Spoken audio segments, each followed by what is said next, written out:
Well, I, for one, am very glad that Colleen has spoken up. You know, when I promoted her yesterday, I had every faith and confidence that she would be able to articulate the case very eloquently and in the manner it needed to be articulated. And I also understand she's a spiritual woman, and there is this unfortunate manner, unfortunately, that happens a lot of times when intersecting with, especially people that have received a advanced secular education and feel that they're the most qualified to engage in various kinds of civil process, that they know the particular structure and methodology that needs to be adhered to and how to approach it, and that their secular and materialist perspectives should take precedence and priority over any other considerations, which may, depending upon the forum, actually not be inappropriate, but then the consideration of a demonstration or exhibition of an understanding of certain spiritual dynamics is allowed to be pathologized in a way that is completely unacceptable. I did tell her that when we speak, she and I, in our different roles, that we should cover our heads. Why? Well, as a sign of distinction from what had previously been the uh, association with our roles, but also in a manner of addressing that there are different factors for what's considered to be an appropriate presentation, not only of a woman, by the way, but also of a man. And that's not necessarily something to malign or try to chastise as some sort of lack of adherence to an appropriate comportment otherwise. But there's a couple of things that have been brought up that should be acknowledged and addressed directly. It came to my attention recently that part of the requirement regarding the Paris Climate Accords, also in conjunction with the Kyoto Protocols, was that there was a certain expectation regarding depopulation. And not only was there a certain expectation regarding depopulation, but there was a certain expectation of contributions regarding national assets in the form of human assets to a global redistribution of wealth, including intangible property, with certain kinds of intangible property that were supposed to be an expression of the national identity of the various nations that were signatories were supposed to be included in the contributions.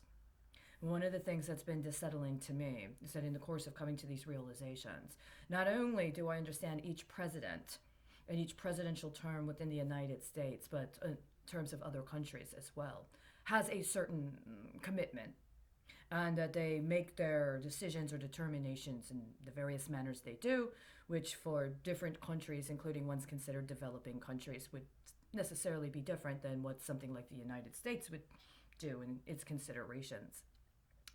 That not only is there that, but then there's also a consideration of the quality and the means by which to identify what would be considered a national asset, including a national asset to be made available for such a liquidation in order to then be redistributed, including after potentially pooling with others internationally or through a direct exchange scenario.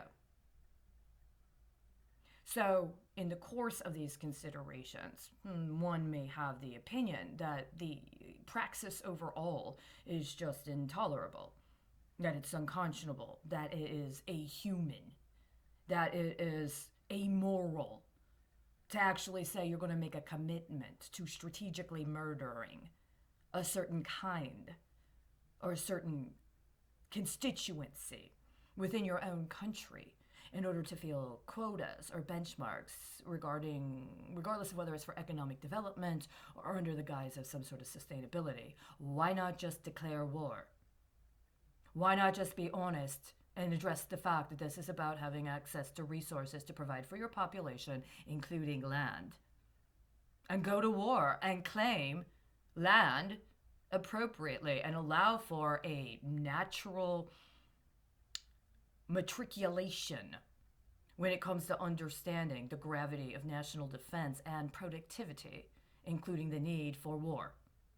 And I'm just saying, It should be considered as valid in these considerations as a strategically engineered paradigm around select depopulation within your own country that is supposed to represent certain values consistent with how you identify yourself as a nation state, and then would make that available for recirculation elsewhere. Because you also have to consider, well, to whom are you recirculating it? How have the other countries allowed for themselves to be identified? And unfortunately, I think a lot of what has happened is there's been an intentional downgrading and a misrepresentation and mischaracterization of other countries that are otherwise capable of very substantial contributions and very, very necessary identification of us globally as having certain kinds of values and certain kinds of capacities that ends up getting slandered and ends up being taken out of the overall matrix when we allow for competitive deprivation, or rather competitive depravity. This is what I call it. Competing to see who's the most exploited. Competing to see who's the most derelict. Who's the most in need of special attention. Because that special attention can take a form of a security apparatus with all kinds of tools and weapons and possibilities for technique application. Or it can include a particular kind of contrived succor that has with it all the attendant advantages for offsetting the liabilities of the bourgeoisie. Unfortunately, it does seem to be so distinct.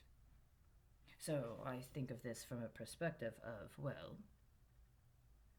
what would I go to war for?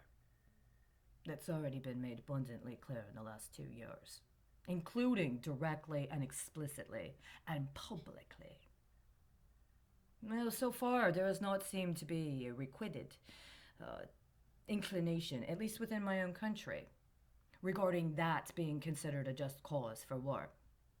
Ethnically cleansing, genetically engineering, forced drugging of women and children in vulnerable states is a just cause for war. You should marshal all of your national resources, specifically those of the guardians and the protectors, men, as well as women that do not have children or whose children have grown, in order to fight the war. This would have been my first choice. And if I had to start within my own country, then I would. But what is the contingency? What's the plan B? And I think that's part of what Colleen's bringing up. Somebody wants to take somebody who's like her, very spiritually gifted, very acute, also able to, this is the unique thing, because in death, it's different than in life.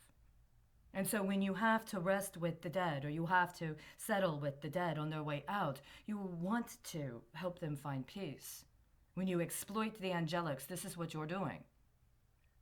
And so then, communing with the dead on their exit gives a very beautiful characterization, especially if there was some grievance or wrong in their death, and there needs to be a concept of redemption or a conveyance of the need for a certain kind of justice in the face of some injustice. That's what the special exploitation in this manner is. That's why you want that conveyed. Give it to her. Give her nothing else.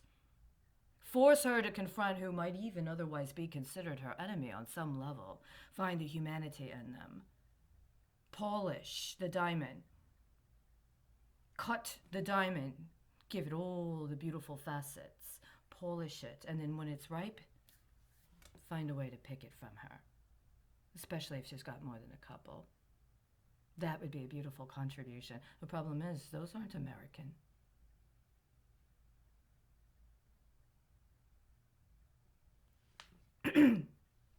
I prefer a second plan B. If you're going to peg your children to senators, then you need to be careful which ones you choose. They're representatives of the people. Representatives of the people that on a daily basis underwrite the destiny of this country as well as the rest of the world in its engagements with this country. when they get caught involved in high crime, including high crime, conspiring to murder women and children for political advantage. They need to be held accountable. Do we need national champions? How many can we afford to sport? I say 44. You wanted to put the metric 144 on leveraging the livelihoods of children as some sort of contest. That's what they did last year. I saw it. I saw the handoff.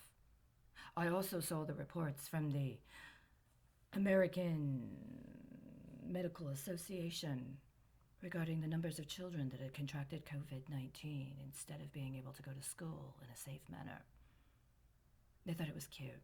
They tried to change the data later. They're trying to metric volley. But then other people thought, well, we'll hook it up and then we'll swap it out with somebody else's children. No.